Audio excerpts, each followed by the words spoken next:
Welcome to Volume 1 in the series, South Pender Pioneer Families, with Barb and John Pender. This series is dedicated to learning about the unique and important history of South Pender Pioneer families and their connection to SDÁYES, South Pender Island, and the surrounding Salish Sea. Barb and John, two descendants of the original Pender settler family, will speak in depth of their family connection to Pender. Barb will open with a chronological description of the family history on Pender. They will both share stories of visits to South Pender when they were children during the 50s and 60s. They will both provide insight as to what life was like for their grandparents, Lilias and Arthur Spalding. They will talk about why Pender Island was so special to them as children and why it was important for both of them to make Pender Island their home. That and so much more. This recording was made in January 2024 at Barb's home on South Pender Island and is made possible with grants administered by the South Pender Historical Society. I am your host, Chris Wakaluk, and it is my pleasure to present this series to you. My voice has been extracted from this final audio in order to give maximum time and clarity to the interviewees to communicate and share their stories. Thank you for listening. Now here is Barb and John sharing the Pender family story.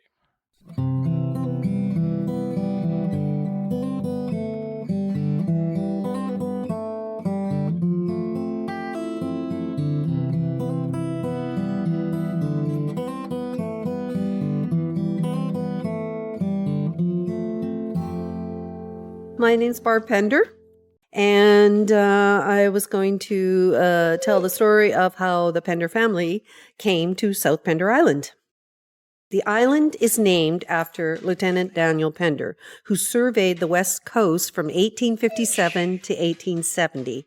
Daniel Pender likely never set foot on Pender Island, but as was the custom in those days, the island needed a name, just as Saturna and Main Island were given their names from the surveyors of that time.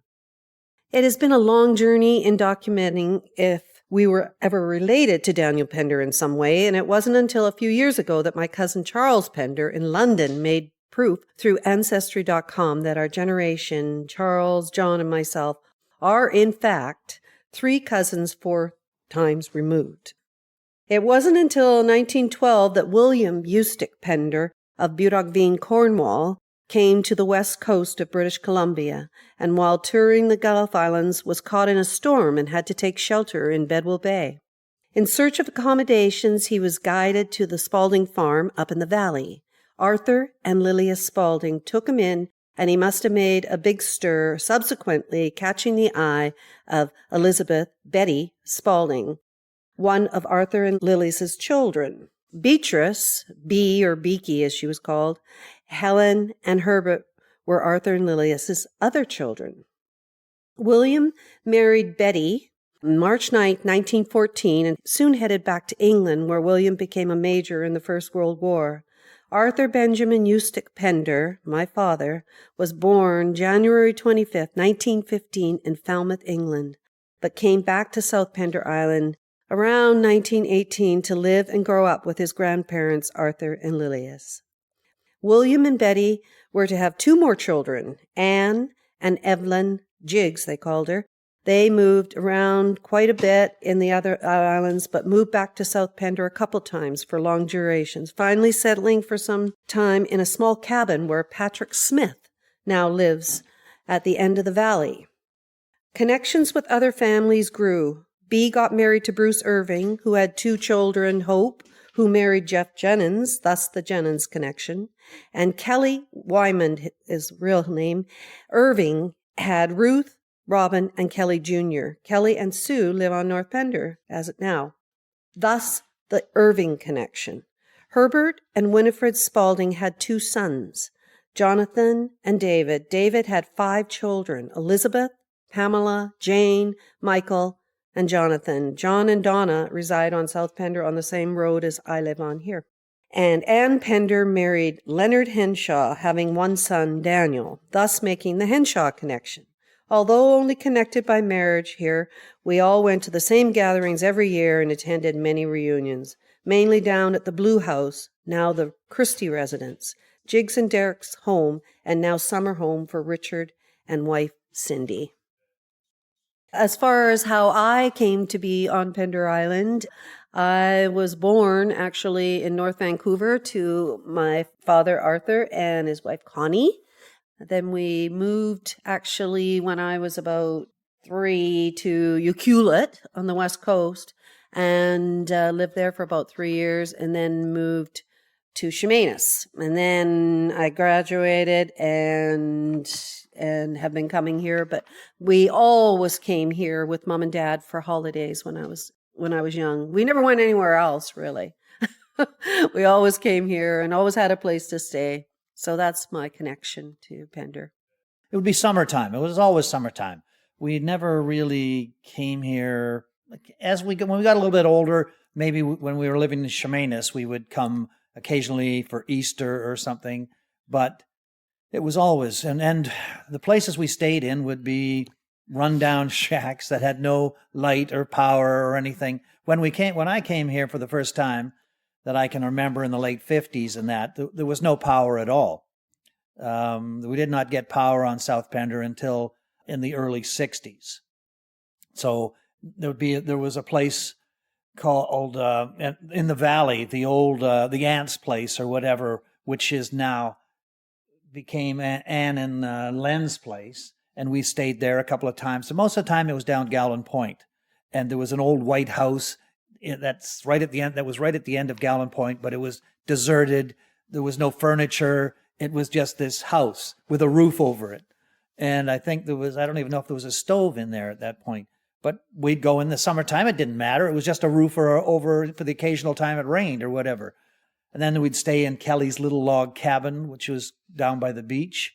Or we'd stay in the old, what Anne and Len were living in, and now with just the Christie place. There was a big house there at that point, and we'd stay there a few times. It all depended what time of the year, when we came, and maybe somebody else was staying there. So we would just go in and make the most of it. Up in the farm, in Johnny's field, out the back, there was this house that it was built, I think, in 1930, and by the time we stayed in it, it leaned kind of.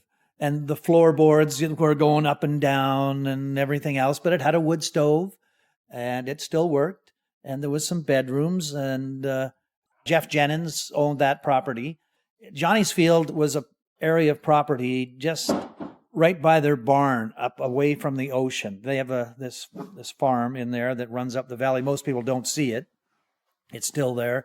But when Dad bought his property, it was almost adjacent to Johnny's Field, whatever kind of area. If you came along Gallon Point Road, just by Higgs Road, if you went across, you'll see a sign, no trespassing. Anyway, back in that area. It'd only be a few weeks, usually. It was kind of thing, and it depended, too, on like different holidays, whether the Henshaw kids would be there at the same time. Sometimes they were, sometimes they weren't.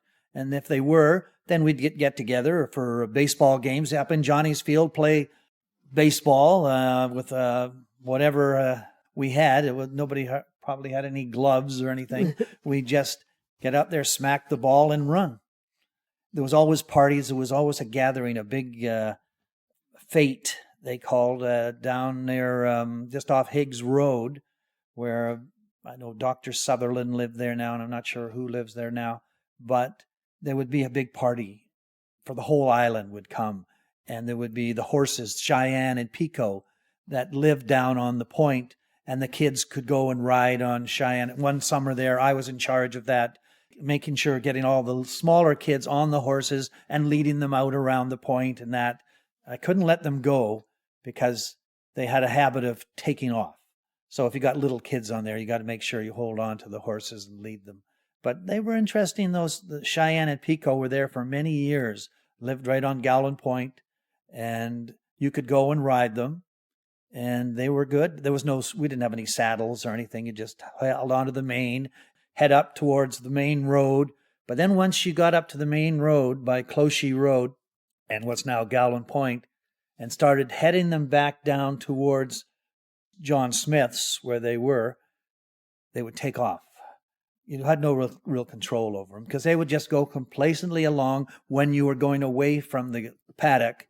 But once you turned them and started heading back, they were ready to go home, and they would just take off. So you were ready, and you were holding. It was like riding a Bronco, and you'd be heading down the trails and heading down. Okay, and they're heading, and then at one point you start looking for the best place to fall off, because you know it's coming, and you're looking. Okay, I can't hold off, and bang, and you find a softer spot to fall off, and then they would take off and head back to the paddock, and then somebody else would get on them and start the routine all over again. Remember Cheyenne used to. I was up on the Green Hill or whatever, there was some stumps up there, and he'd just take it upon himself to run full force to the stump and then turn this way so I go flying into the stump. I had bruises and everything. I'll never forget it. Yeah.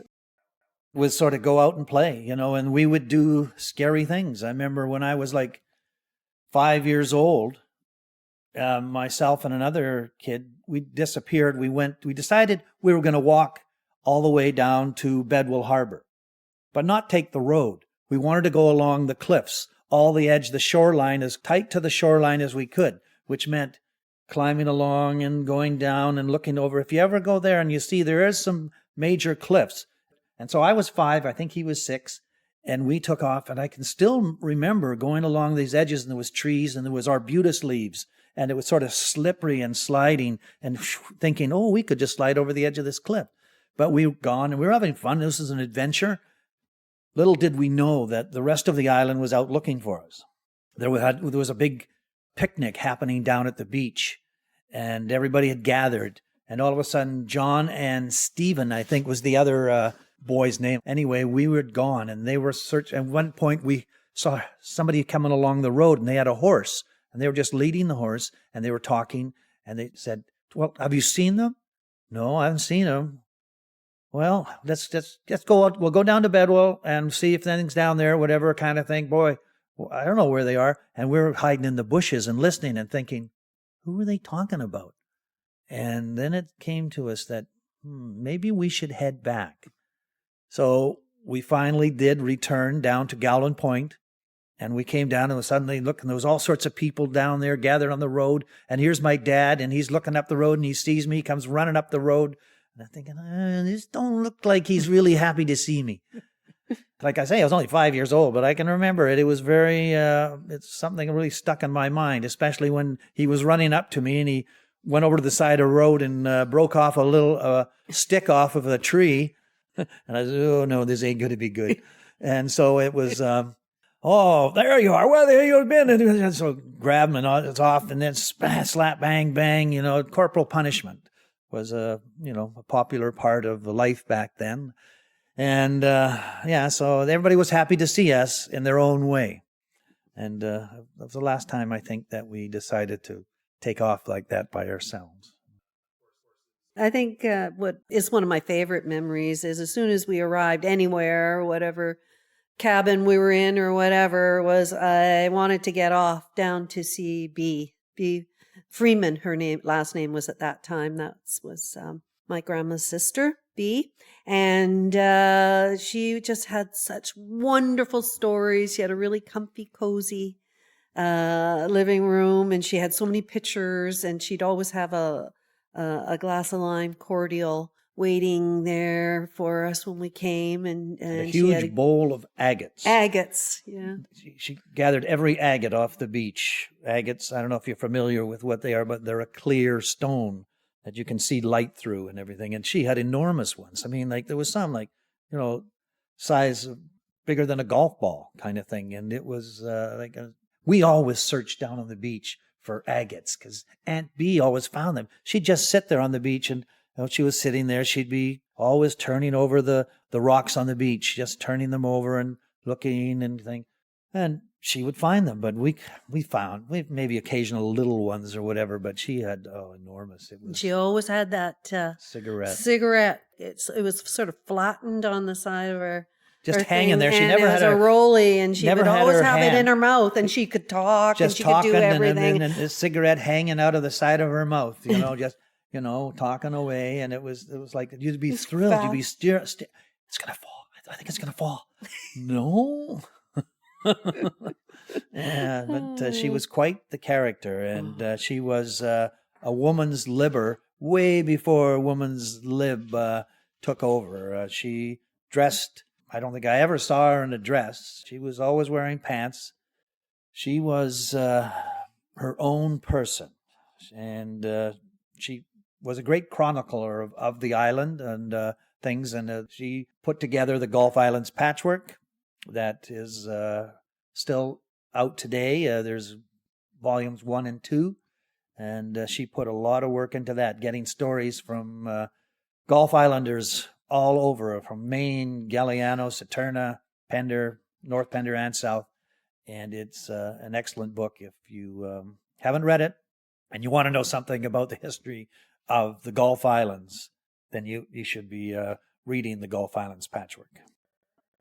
Because of her love for the islands and feeling that somebody had to preserve those stories about how things started, how Miners Bay got its name or whatever, or how whatever happened here on that murder point on Saturna, or just making sure that these stories were not forgotten, and while these people were still alive, all these historical figures from all the islands wrote in that book, all the people who were the early settlers who came here around the turn of the century and lived through and created what we have now on the islands here that is unfortunately a lot different. It's definitely not what it was, and I think that's why she wanted to do it too, because she knew that times were changing and that it was important that it was not forgotten how much work these people did to make these islands, and how now, yeah, I sort of think that things are forgotten. I mean, I'm sorry, but I don't think we have the real history here on the island that we used to. It's sort of become just another place to live for a lot of people. It's, a lot of people come here now and they don't really connect. And so they come for a while thinking, oh, this will be good. I can live here and I'll become an islander. But they come here and they get bored. They don't get connected. They don't get involved with community. And that, I think, is the key for what it was back then. It was community. They knew everybody. There weren't that many people. And now we've got more people, but I don't think we know as many people as they did back then. They knew everybody on the islands. But now you have your little groups and that. I mean, there are people who really get involved in the island and who work hard in that. But I think the idea of volunteerism is the most important way to get involved in your community, whether it's Pender Island or Spuzzum or wherever. When people came here and started a new life, they would usually be welcomed with open arms, and it would become, they'd purchase some property, whether they purchased something, grandfather sold great parcels of his land off as the years went by. He not only had his 300 acres on South Pender, which was his base, but he also had property from Medicine Beach down to Thieves Bay, all through that area. And he sold most of that off at different intervals just so that he could maintain his lifestyle of the English gentleman on South Pender Island. I try, in my own little way, to try and keep that alive, and I've gotten involved with the museum now, and I've been down there a few times now just to tell stories and talk to people down at the museum. Over Christmas, I went down, I wrote a story about Christmas 100 years ago, and also retold a story about the boys who went off to war from South Pender Island. And I think that's important, and there is people who are really interested in that, who really want to know the history, who come here and want to become part of that historical avenue that is Pender Island. I mean, they just want to know, and I don't know, it makes them feel comfortable. Other people come here and then they leave. You can tell right away if somebody's going to hang in here and become an islander, and it takes a while. And I think we're fairly welcoming, aren't we? Yeah. I think obviously when I was younger, I enjoyed it. I enjoyed it immensely coming in on the beaches. Just we were down the beach all day, every year. Every time we came, Dad would build us a raft, and we'd be out rafting, hooking up to the kelp and waiting for the big waves to come in, and rowing. We rowed so much around the islands, and Dad always had a rowboat, and we were out, and there, the whales would go by. It was all a wonderful experience. But once I started getting into my teens, it wasn't as much. It was like really dragged to have to come to Pender, I thought, because, I'd love to go see B and everything like that. But other than that, I was like, the usual teenage bored, like, this is boring. I want to go to Kelowna, or I want to go somewhere else, where we always came to Pender. So, you gradually drift away from it. But then Mom and Dad moved here in 1976 and built the house down on Golland Point Road. So it was much more permanent. So I was always coming over then. And then I got married and then had kids and stuff. So then eventually I came over and I house sat for them one summer while they went to Europe. They finally got a chance to go off to Europe. So I was here for about 4 months, and I worked down at Bedwell, which is sort of the usual thing to do when you come over here. And so I got a bit of a taste of kind of living here a little bit more, and went off again, and then living my life mainly on the lower mainland, Vancouver Island and everything. And then I ended up moving here in about 1987, I think it was. And so I lived here, and my kids went to school here and did their early days of school here in the little thing. There was only about less than 100 kids in the school at that time. And then I moved away again in 91 back to Nanaimo, and I was gone for 9 years. But all that time, just that little taste that I had in there of living here and the wonderful community, that I just wanted to come back. I just, I lived in Qualicum and I lived in different places, but I just always wanted to come back to Pender. My heart was here. So I moved back and been here since 2002. And I said, when I go back this time, I'm going to rot here. I don't want to ever go away again. This is my home. I think the last part there where I was the worst, because I was living in Vancouver, and it sounds really romantic and everything, living on a sailboat down in the Inner Harbor, and doing all that. And then we sold the boat and went to live in an apartment in Kits.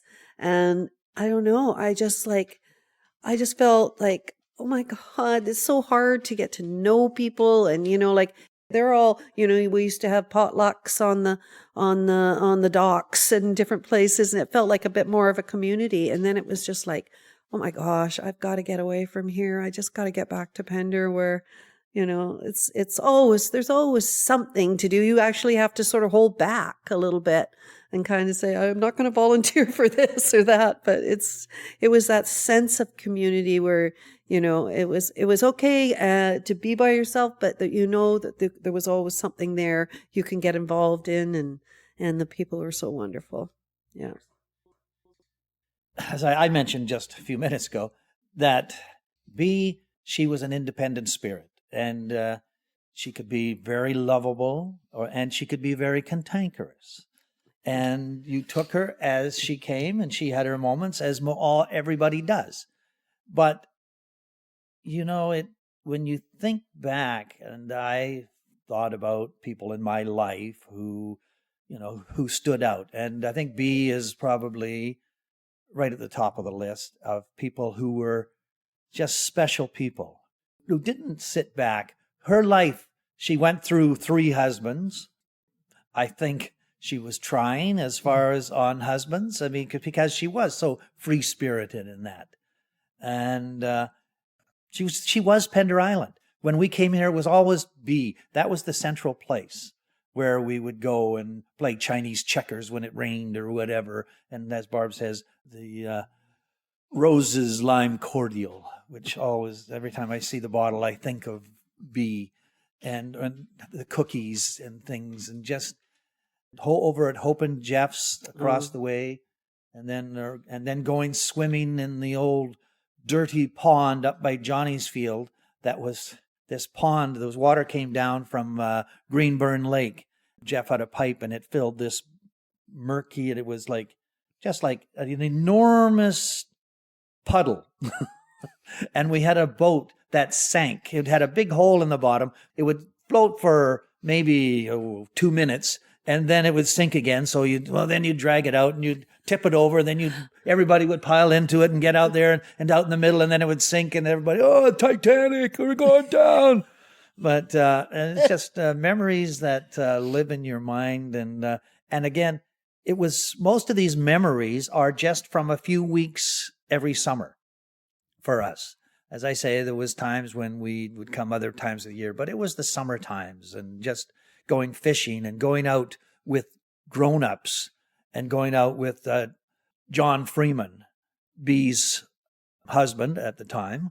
And I remember going out with him and catching fish. He had an old inboard boat that we'd putter along, whatever, but it was one of the few boats that on the island kind of thing and that. But I remember going out, just me and him one time, and catching a salmon and thinking how great this was, and having this experience. And that was another thing, catching fish, going out and getting ling cod that were as big as this table in front of me here. I mean, 40 pounds with heads as big as a basketball, and catching tommy cod, which were, fight like a sea trout. They would just go in and down into the kelp, and you'd fight them and bring them up, and then, or jig for bass, or just regular rock cod, or scalpins and snappers. I mean, the fish, they were everywhere. If you wanted fish, you went out and says, okay, we need some fish. So you go down to the point and you put a line down and boom, boom, boom, you bring it up and you got it. But I think in the 70s and 80s, there was too much commercial fishing. People were coming and getting all their fish. They're just keeping everything for their live traps. They would take and keep them alive in restaurants in Vancouver. And so that they could just okay, this fish is going to grow up a little more, and then you can eat him. And then there was an oil spill one year that really kind of killed off all the sea life. There was no oysters and the clams and the sea urchins, and everything died there for close to 20 years, I think. This was probably in the early 80s, and there was nothing until close to the 2000s, really, down there. It was like you could see for years, you'd walk and there would be this film on the rocks down there. Gallon Point, all that area down through there. And we used to get clams all down there, but for a long time, we couldn't get them. And the sea urchins, there used to be all along by the rocks, all everywhere, sea urchins with all their big spikes and kind of thing. You could go and at low tide, you could go down and just grab them. They were all taken by the fishermen and whatever, and that during that oil spill, which I don't think was ever reported, kind of thing. There was never a big thing about it, but it was the locals who, suddenly there's all this film over everything. Eventually, it has come back. It has. It didn't kill it off entirely, but it put a bit of a swath into the harvest of sea fish, like the crustaceans down there that really were hit hard. Mom was a war bride. Dad went off to war in 1939, didn't come home until 45, 6 years out of his life, the prime years of his life, where he could have been establishing himself in a business and having a career or whatever, but he didn't. He went off, and it was the best thing that ever happened to him in the long run, because he met Connie, this young English girl, and they married in 1944. And at the end of the war, near the end of the war, they started repatriating all the war brides. And so Mom was sent out here to Canada before Dad was decommed. So she came to Pender Island in 1945, not knowing anything about. She came out with all these other war brides across Canada, and the train dropping girls out into snow-swept areas of the prairies that were just like hell. And Mom's going, oh, please, please, don't make me get out at something like this. And then they went through the Rockies, and she came into Vancouver, and there was a city.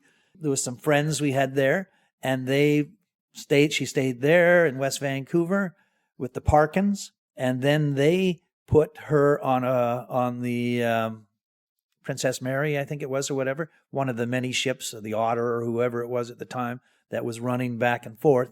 And she sailed into Bedwell Harbor in the spring of 1945. And there was Granny, Lilias Spalding, and a couple of the great aunts, and they all came down and they met her and took her up to the Spalding place. And that's where she went until Dad was decommissioned about 5 or 6 months later or whatever. But she was here on this island all by herself, just coming from London. And now she's here at this place. There's no power. There's nothing. It's just, and she knows no one. It must have been, I think, it was definitely a culture shock. But she grew to love her in-laws. And then when Dad came out, shortly afterwards, they managed to, again, have a bit of a honeymoon there on Pender. And then they went off to Duncan, where Dad bought some property. He had money that was given to him when he was, because a lot of years he was over there, and he didn't, all his money just went into an account. So when they finished, they got a pretty good check. So he managed to put a down payment on property in Duncan, near Somenos. And then in 1951, Mom got homesick and they went back to England. And that's when I was born. And so I was actually born in England, but I was conceived in Canada. 6 months later, I was back in Canada. So my time in there I only had 6 months of time in Britain, though, but now I have a London birthplace.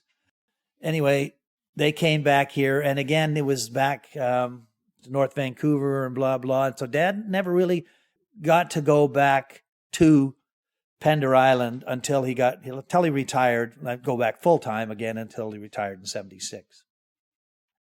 Oh, that was another thing I talked about with the war.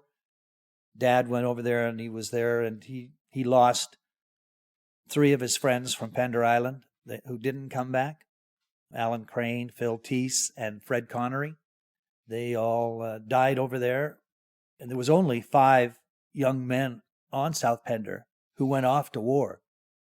So the percentages were not good for those young men, and how it must have hurt that community to lose the heart and soul of their community. That these boys went off to war and never came back. And I often think about that, and it's part of the reason why I am so heavily involved in the Royal Canadian Legion, is because my dad was, and he always wanted to keep their memory alive. They gave everything, and so the least he could do, and I feel the least I can do, is to make sure that those boys who went over there and made the ultimate sacrifice were never forgotten. Again, like with Barb and I, that we have gotten involved in the island. We've come back here and we're part of the community. We do things. We're both involved with the Historical Society. We're both involved with Solstice Theater, and both involved in the Legion. And that involvement is what I think makes an islander. If you find your niche where you can grab onto something and you meet people and you become, you become part of the island. And that's how you do it nowadays. It was before, back in my father's day, if you came here, you probably came to work for grandfather, and he went through a lot of people, that good and bad, and farm hands that would come. They would travelers, and they would come for 6 months or a year or maybe a year and a half. They would go, the revolving door of people who would come and work on the farm, just because they needed people. He needed people to do the chores, to do things, to help, and he would supply a small stipend and plus room and board. And for a lot of them, and I know one in particular, Charlie Biggs, He was here in 1929 into 30, right in the involvement of when, if you're familiar with the stock market crash, was right in that time. And he put in about a year he was here, but I met his daughter many years later, and actually Dad never lost his connection with Charlie Biggs. Even though he was only here for that 1 year, Dad visited him several times. He went to visit him during the war and then got back there when he got older. He went and visited him again in the late 70s and in the 1980s. And I became friends with Charlie Biggs's daughter, Helen, and I have been over there and visited her several times. And she actually came out here the year after Dad died. I spent some time with her, showed her all over the island, and she related to me how much that 1 year meant to her father.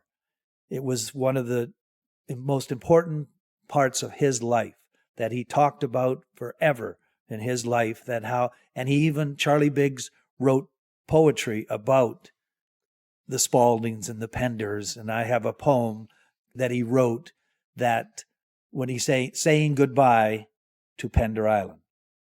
And I read that one time at the Historical Society meeting down on South Pender.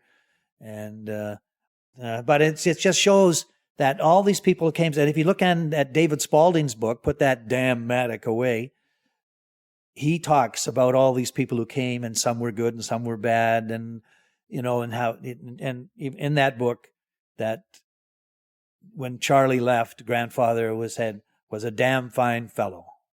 Didn't go on a lot, but he said one of the finest workers I've had. And as I say, that these people that came here, it became a very important thing for them too. They thought the Spaldings were the greatest, that grandfather was this wonderful guy. There was some who didn't, and grandfather got rid of them real quick. The pigs and the going out there and feeding them, or gathering up sheep, or cutting fence posts and digging holes, whatever it took. It was a farm. It was a farm deal. You had to go out there and make sure that, okay, we've got a hole in the fence down at the near Camp Bay. We're going to have to get down there. Charlie, can you go down? And burning stumps. Wasn't that a big thing that David talked about in his book? Well, they were just, the valley is a valley now, but it wasn't always, there was trees and everything, and they haven't grown back. Like, they burnt those stumps to the right down so that they were never going to come back again. Oxen. And by hand, and they cleared that whole valley down there. And it's, there's, that's every time you go down there, I still sort of look, and it feels that real connection when I drive through that valley, that this was my family. They did this, and that's why Barb and I are still here, and we probably are going to be here until they pack us up and send us either up or down. Well, he was a man he came here, he was not the number one son. That's why he ended up out here, because his family had land near Rye, Hastings area in southern England. And so it was sort of like, okay, Arthur, your older brother is getting the farm, you're getting the shaft. So head out to the colonies. So he came out to California.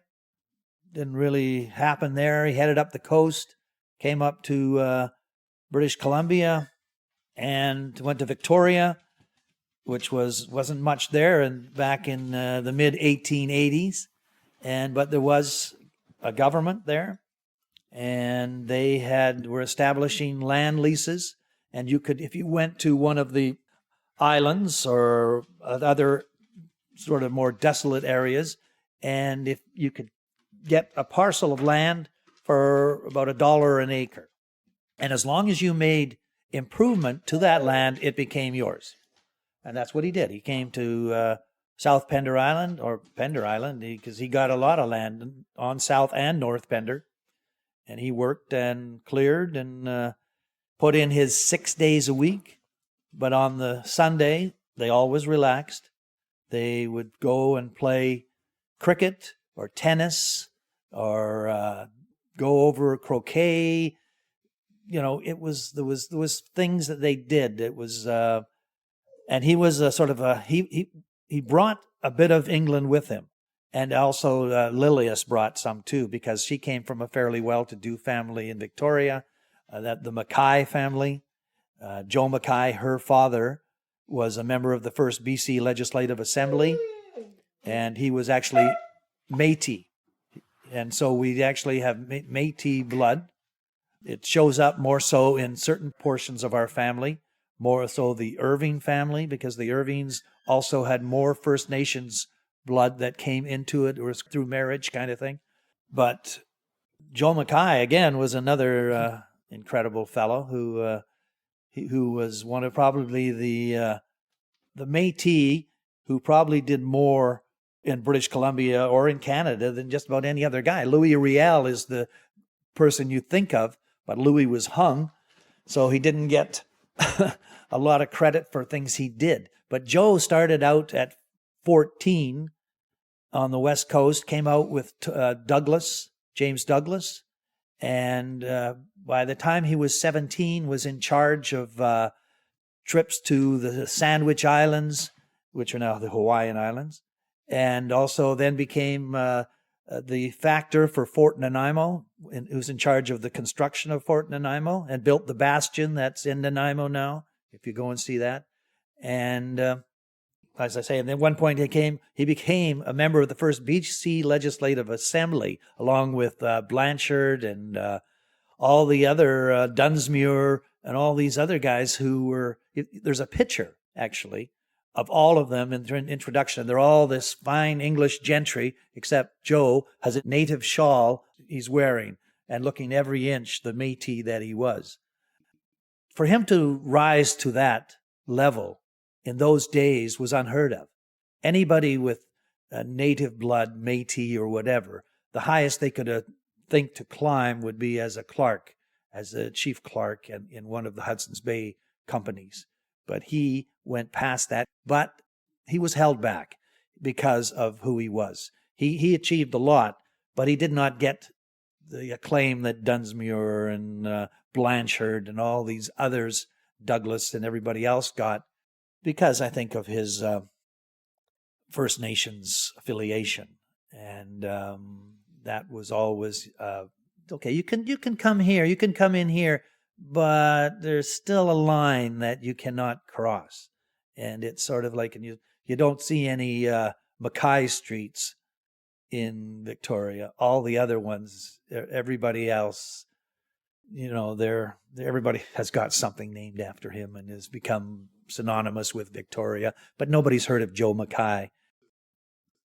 And he did not spend a lot of time on Pender Island. He came here a few times and that, but he died in 1900.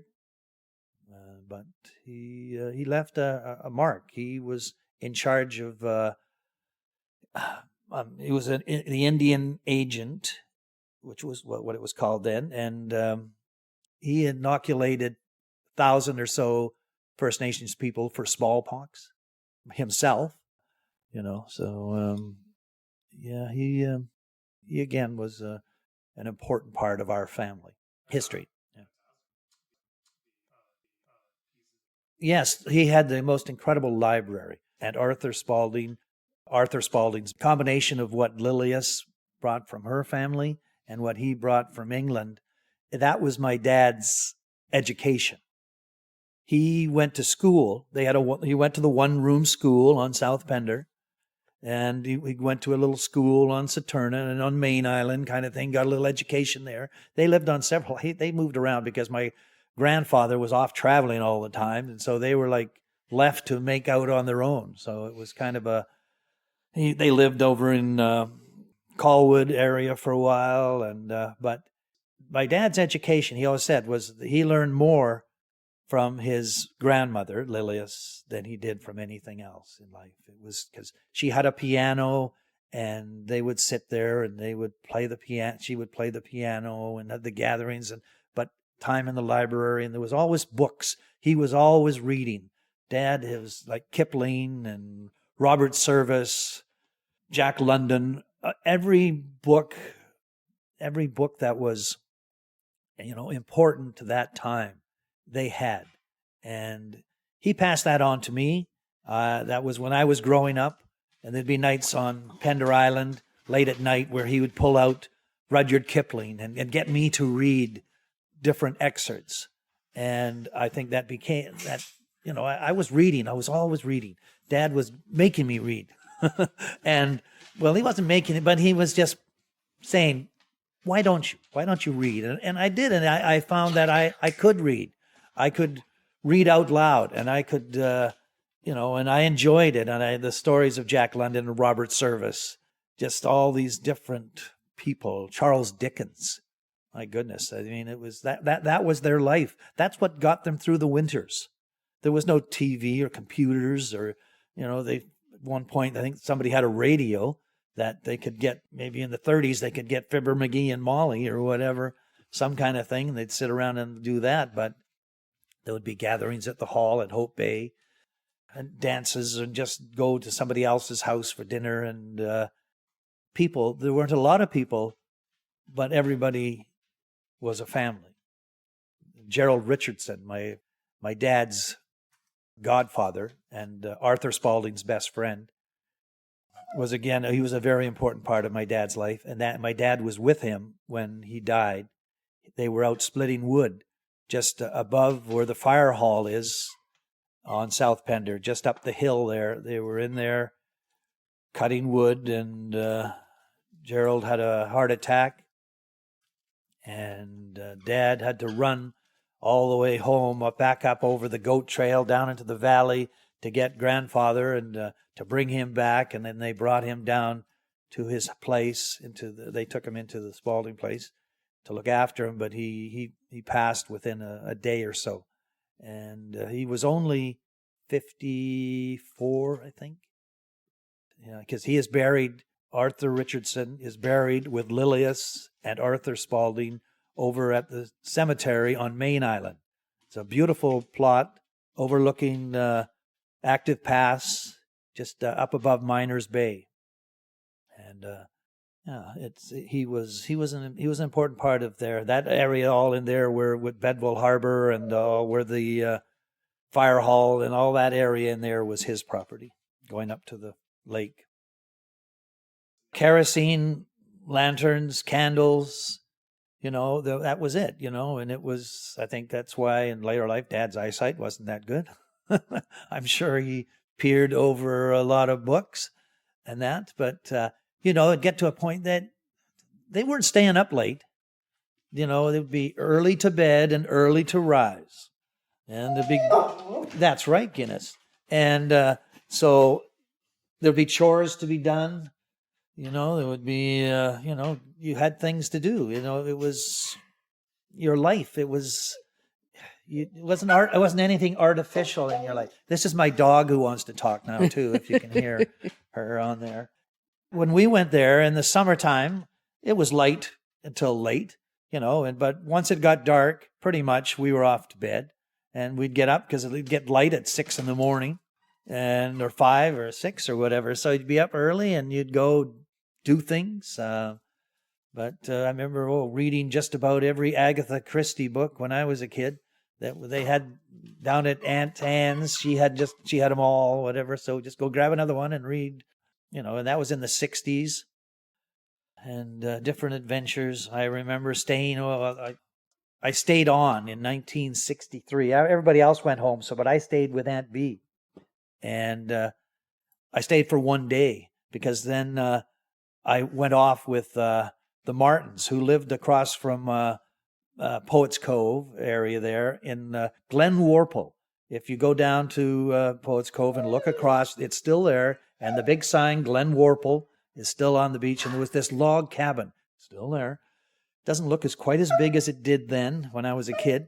And I remember I spent a week there with Donnie Martin and his family.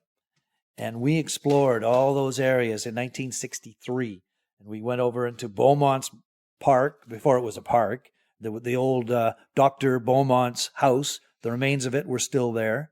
And then we went and we explored all around out on what's now Trincomalee. We explored that whole area and caught crabs with oars in our boat. He had a little 10-foot runabout with a 5-horse on it, and we'd scoot around everywhere, and we'd get these crabs off the beach with an oar, and they were everywhere. You could just scoop them up and throw them in the boat, and then we'd take them over to Bedwell Harbor, long before Poets Cove, and we'd sell them to the tourists there for 25 cents a piece. We did that, and then I remember, then I had to go home, and I remember B took me to the ferry after all these adventures we did there, spent a great, we had the pancake. I forgot the pancake eating contest. That was, I remember eating 16 pancakes. Donnie Martin ate 15, and I got down that 16th, and I don't even think there was a prize. It was just, and it was Mrs. Martin and Bonnie, and there was another daughter, I can't remember her name, but they watched us, and I remember, oh gosh, was I full. I mean, it was just, but I won, and the memory stuck with me. The stomach ache, that stuck with me too. But Aunt B took me to the ferry, put me on the ferry, and then I got off at Swartz Bay. Dad came down from Chemainus, where we were living, and picked me up from there, and to get in there, and Dad says, "Well, so how was your holiday? I mean, how's Aunt B? Oh, Aunt B's okay. She's good. It says, I didn't spend much time there. Well, why not? Well, Dad, I went and I explored and I did things I think that are going to live with me the rest of my life. And there are so many things like that I look back and there's moments that have stuck with me. So many other things in my life, they're gone, from 20, 30, 40 years ago. But that time, even then, I knew that this was a memory that was going to stick with me. And it was Pender Island while it was still just a wild Pender Island. It was like there was nobody there. We could explore and do things and go and walk wherever we wanted. And there's lots of places to walk on this island, but it's, can't just walk across everybody's property now. Sometimes I do, and I get in trouble, but still, that time I think is gone. But I'm glad that at least I have a memory of when, there was a time on this island that you could it was your island. It was my island. I totally think about the summers of spending a lot of time on the beach, just down at the end, the end of Gallon. We used to call it the lizard that goes out, but we're just down at the end, and in the corner there's a little pond that the water always leaves, a little pond, and just in there catching bullheads for hours on end. Like you do things like that. You just spend, or you go and you grab the kelp and turn it into a beauty salon and cut their hair, and you just become really creative on the beach just for hours and hours and hours. I think we would spend never-ending time down there making things, and the rafts were just so much fun. I remember taking Grandma, Mom's mom, Gladys came out from England, and I took her out on the raft. I had a paddle and everything, and we hooked up to the kelp beds out there, and that's when a big freighter had gone by, and all of a sudden there was a whole bunch of people on the beach, and I could hear them all screaming and everything as we were going out of sight over these huge waves coming. And there's Grandma, who's about 70 something or other, sitting on that raft. I'll never forget it as long as I live. She was laughing. She could, and it was just so funny. You could hear her and everything. I think she'd never experienced coming. She grew up, her whole life was in London, just outside of London. And to be here out in the colonies at her age, and she was in her 70s and old like me. And I can just see her still laughing, just going, "Oh, I never would have thought this could happen to me." But she got to experience Pender Island. Yeah. She passed away on Pender Island. Yeah. Oh, yeah. Yeah. I want to tell you about Cadborosaurus. Cadborosaurus was this sea serpent that was reported all along this area, down through around Victoria, or Cadboro Bay. It was cited several times, where the name came from. But it was also spotted many times around Pender Island by just about every member of the island. They all saw this thing, and Dad himself was out in a boat one time, and it came along and sailed by and grabbed a seagull, reached up and just grabbed a seagull out of the air and pulled it down into the ocean. And this thing, it was seen by so many people. It was in the Times Colonist. If you go back in the archives, you'll see that in the I think it was 1936, around 35, 36, that it was reported for weeks and weeks. There was another story in the Times Colonist about Cadborosaurus, about another person seeing this thing and whatever. And there was a fellow from Main Island wrote this book about it. And actually, Dad's picture is in that book. Not saying that he is Cadborosaurus, but as one of the people who witnessed this, and they tell his recollections of that. And he never really talked about it a lot, because everybody would sort of, yeah, right, Art, yeah, okay, But it had almost like the head of a camel, with a long snout kind of thing. A head it was like a snake, but it came out of the water. There was actually what they thought was a juvenile one that was caught up in the Haida Gwaii, with Queen Charlotte's area, and there's actually a picture of it. It's not a great picture. It's like, you always see a picture of the Sasquatch or whatever, and it's fuzzy or whatever. But this was a picture of this long, sort of snake-like thing on top of a dock. And anyway, this was taken down to Washington State Biological place or whatever, and it, like all the other flying saucer people in that, has disappeared. It disappeared.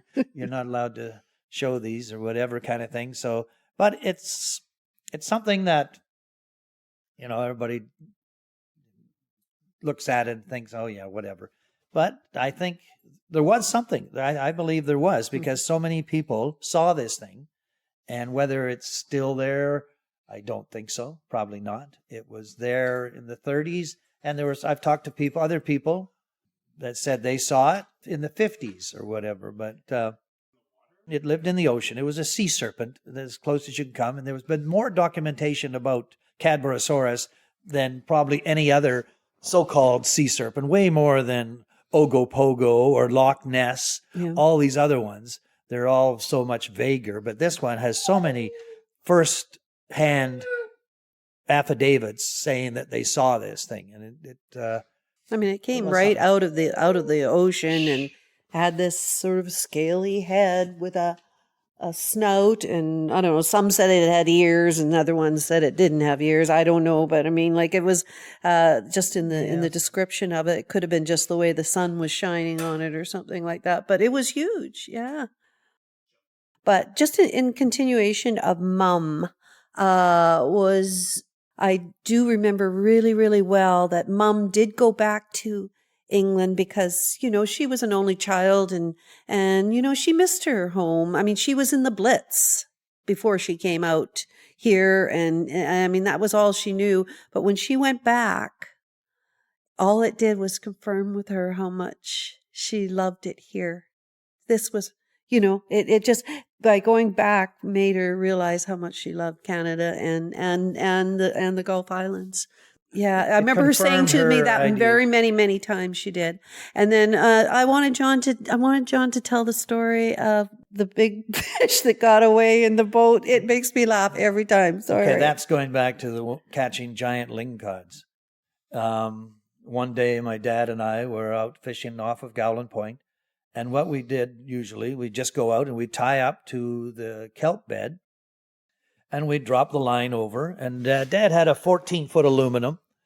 And we just sitting there whiling away. And suddenly, well, we caught some. We caught a little bit here and there. And then suddenly I got, holy moly, I've got this thing on there and it's big. And I'm pulling, whoa, and I'm pulling this thing in and I'm going, whoa, this is heavy, Dad, come on. And so Dad's he's getting ready. He's got his gaff.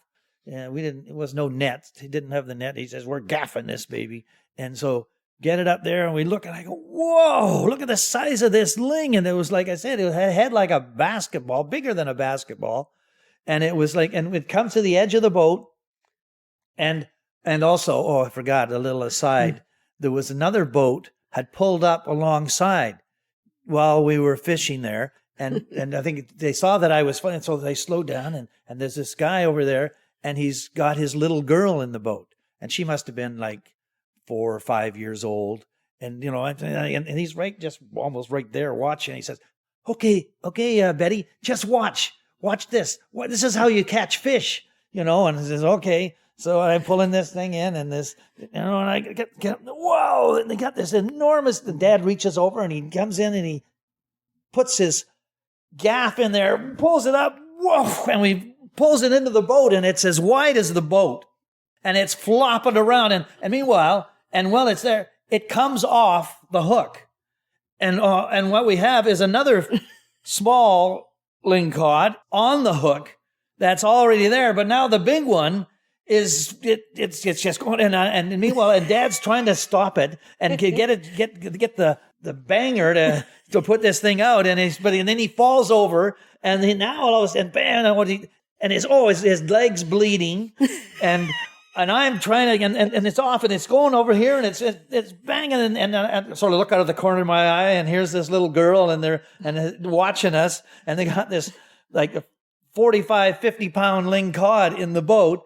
And it's going like this, and it's somehow got its basketball-sized head up over the gunwale, and you can't just grab hold of that because they have spikes in the top, or else you got to be careful and everything. And I can't. And Dad's laying in the bow, bleeding, and I'm just going, oh, and it's gone. It got its head over the edge and just went, and I couldn't. It was just slipping through and I couldn't grab. I couldn't hold it, and it was gone. It went poof, and it's all quiet. And I look at Dad, and Dad looks at me, and we look at the people in the boat, and they're just, oh, holy moly! And Dad says, "Well, that was interesting." I said, "What? That's the biggest lingcod I ever caught, and I didn't even catch it." And it was gone. And but we just sort of looked at each other and started to laugh and going, okay, well, put the line down. Let's see what else we can get. Well, we still got that little one we still got the little one there. Forgot even about that laying up in there. And it was, that's too small to keep. We'll put that one back. But yeah, that was, it was an interesting fishing trip. Thank you very much to Barb and John for doing this interview. This interview and the entire series has been made possible with funding from the Capital Regional District, the Pender Island Community Resource Center, the W SÁNEĆ Leadership Council, SÁNEĆ School Board, the Pender Islands Museum, and the South Pender Historical Society. Thank you to all these organizations for contributing to make these recordings possible.